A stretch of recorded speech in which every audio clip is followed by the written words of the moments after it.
Hello students. चलो हिंदी माध्यम में लॉन्ग क्वेश्चन जो है आज हम शुरू किए हैं फर्स्ट वीडियो। तो फर्स्ट वीडियो में फर्स्ट क्वेश्चन है।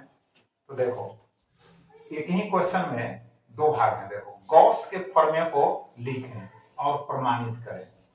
तो गॉस का प्रमेय क्या कहता है पहले समझ लो। गॉस के प्रमेय को हम यहाँ लिख दिए हैं, चूंकि यहाँ स्पेस नहीं था, मान लिया से शुरू कर दिए या माना से शुरू कर दिए, तो यहाँ हम लिख दिए। ऐसा समझ लो गॉस का प्रमेय कहता है कि किसी बंद सतह या बंद तल से संबद्ध कुल विद्युत फ्लक्स, बात समझ रहे हैं, क्यू बटा एप्सिलॉन नॉट के बराबर होता है। जहां क्यू क्या है, बंद तल या सतह के अंदर स्थित कुल आवेश है। एप्सिलॉन नॉट जो है निर्वात या वायु की विद्युतशीलता है। तो इस क्वेश्चन में पूछ सकता है, जोड़ सकता है कि विद्युत फ्लक्स को परिभाषित करें।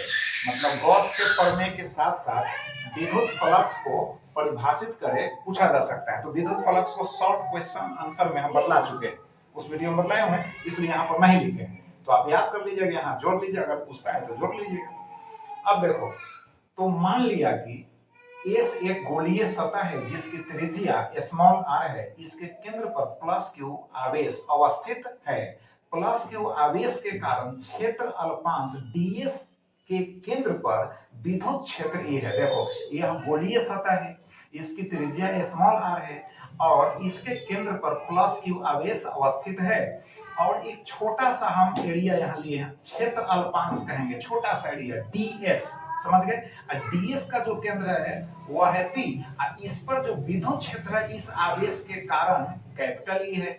और यह भी तो सदिश है, क्षेत्र सदिश, क्षेत्र अल्पांश क्या है, क्षेत्र सदिश, तो इसकी भी दिशा विद्युत क्षेत्र की दिशा में ही आपको दिखाना है ऑलरेडी। तो बताओ विद्युत क्षेत्र सदिश और विद्युत क्षेत्र सदिश, क्षेत्र अल्पांश सदिश, दोनों के बीच में 0 डिग्री का कोण बनेगा। तो हम इस क्षेत्र अल्पांश से पहले विद्युत फ्लक्स निकालेंगे, तब पूरे क्षेत्र से निकालेंगे, पूरे बंद तल से। तो देखो क्षेत्र पहले हम लिख दिए हैं ई बराबर, यानी जो पी बिंदु है इस पर ई बराबर कितना होगा, तो 1/4 पाई एप्सिलॉन नॉट क्यू बटा आर स्क्वायर। अब इस क्षेत्र अल्पांश से कितना फ्लक्स निकलेगा, तो कितना फ्लक्स निकलेगा, तो उसका सूत्र हम पहले बतला चुके हैं। फ्लक्स का सूत्र ईडीएस cos थीटा, रट लो यार, ईडीएस cos थीटा। चुंबकीय फ्लक्स की जरूरी पड़े जहां तो बीडीएस cos थीटा, बात समझ गए। तो क्षेत्र अल्पांश से संबद्ध विद्युत फ्लक्स डी फाई बराबर ईडीएस cos थीटा। थीटा बराबर क्या होगा, दोनों के बीच 0 डिग्री, तो cos 0 डिग्री का मान हो गया 1, तो हो गया E इंटू डीएस। अब इसी का समाकलन करेंगे, बात समझ गए। तो पूरे गोलीय सतह से कुल विद्युत फ्लक्स निकल जाएगा। तो गोलीय तल से संबद्ध कुल विद्युत फ्लक्स, तो समाकलन कर दिए डी फाई का। अब यहाँ पर जो है E बाहर हो गया, क्यों, डी फाई में तो E इंटू डीएस है, E बाहर हो गया, कांस्टेंट है, नियतांक है। तो डीएस का है ना समाकलन होगा। समाकलन का मतलब छोटे चीज को बड़ा रूप देना है ना। तो अब E इंटू डीएस बड़ा होकर बन गया एस। एस का मतलब गोलीय तल है, तो गोला का क्षेत्रफल कितना होता है, 4 पाई आर स्क्वायर होता है। गोला का क्षेत्रफल आयतन याद रखो यार, सीधे पढ़ते हो, E into 4 pi r square. अब देखो E का वैल्यू यहाँ लिख चुके हैं, यहाँ डाल देंगे, तो आर स्क्वायर कैंसिल हो जाएगा। अब यहाँ पर 4 पाई कैंसिल, तो बच गया क्यू बटा कितना बचेगा, देखिए एप्सिलॉन नॉट। तो साबित हो गया कि नहीं, तो गॉस का प्रमेय साबित हो गया।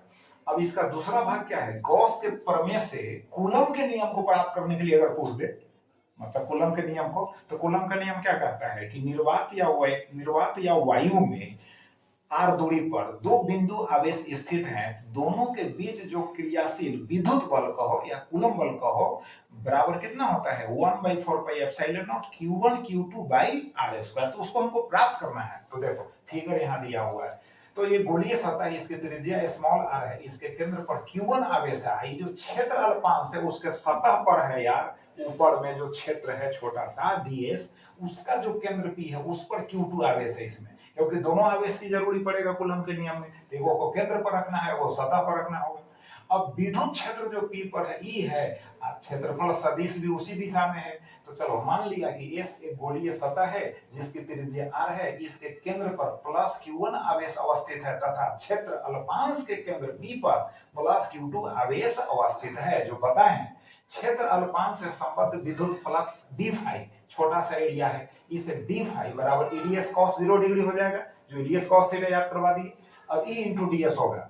अब गोलीय सतह से संबद्ध कुल विद्युत फ्लक्स जो होगा, कुल फ्लक्स का मतलब कुल विद्युत फ्लक्स, फाई बराबर डी फाई का क्या हो जाएगा, समाकलन होगा। इस सतह के लिए लिखते हैं, सतह का ना समाकलन हो रहा है, तो ई को बाहर कर लो और डीएस अंदर, तो डीएस एस हो गया, एस का मान 4 पाई आर स्क्वायर। अब ई का वैल्यू नहीं रखना, कूलम का नियम प्राप्त करना है, ऐसे ही छोड़ दो, समीकरण 1 हो गया। अब गॉस के प्रमेय से, तो गॉस के प्रमेय से क्या मिला, फाई बराबर Q1 बटा एप्सिलॉन नॉट, अंदर वाला आवेश Q1 बटा एप्सिलॉन नॉट, तो समीकरण 2 हो गया। दोनों तो विद्युत फ्लक्स को है ना सूचित करते हैं, तो समीकरण 1 एवं 2 से E गुना 4 pi r square is equal to Q1 बटा एप्सिलॉन नॉट हो गया। तो E बराबर क्या हो जाएगा, इसे हम भाग दे देंगे, तो Q1 बटा 4 पाई एप्सिलॉन नॉट इनटू क्या होगा, आर स्क्वायर नीचे रहेगा। अब देखो ई विद्युत क्षेत्र की तीव्रता है, तो हम बतलाएं इसका सामान्य एकदम प्रथम सूत्र है, विद्युत क्षेत्र की तीव्रता या विद्युत क्षेत्र बराबर बल बटा आवेश। तो बल बराबर क्या होगा, आवेश गुना विद्युत क्षेत्र या विद्युत क्षेत्र की तीव्रता। तो देखो यहाँ E बराबर F पाई Q2 लिखना पड़ेगा, Q2 सतह पर है, इसी पर ना बल लगाएगा Q1, तो Q2। अब हो गया F बराबर E गुना Q2 चाहे Q2 गुना E, बात है कि ना हुआ जी। तो अब देखो यहाँ पर E का वैल्यू डाल देंगे, तो Q1 Q2 by 4 pi epsilon naught r square हो गया। इसी को सजा देंगे सिस्टमेटिकली, सजाकर भोजन करते हो, सजाकर नहीं थाली में मिलता है, उसी तरह से F बराबर 1 by 4 pi epsilon naught Q1 Q2 by r square, इसे हम कूलम का नियम कहते हैं।